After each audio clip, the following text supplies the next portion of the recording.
বিসমিল্লাহির রহমানির রহিম। অহংকার হলো আল্লাহর চাদর স্বরূপ।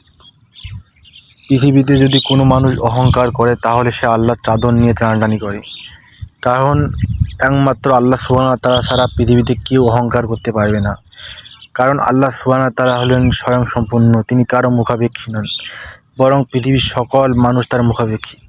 আল্লাহ সুবহানাহু ওয়া তাআলা মানুষকে ক্ষমতা দিয়েছেন এবং পৃথিবীর সকল কিছু সৃষ্টি করেছেন।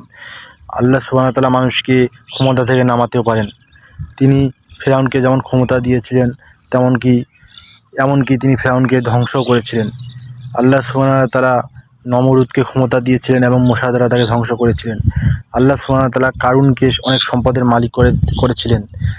যখন মুসা আলাইহিস সালাম তাকে বলল যে যাকাত দিতে হবে, আল্লাহ নির্দেশ দিয়েছেন যাকাতের, যখন সে অস্বীকার করলো, আল্লাহ সুবহানাহু ওয়া তাআলা তাকে ধ্বংস করে দিলেন এবং জমিনের নিচে তাকে দাবিয়ে দিলেন। অর্থাৎ আল্লাহ সুবহানাহু ওয়া তাআলা সকল ক্ষমতার অধিকারী, সকল ক্ষমতার মালিক।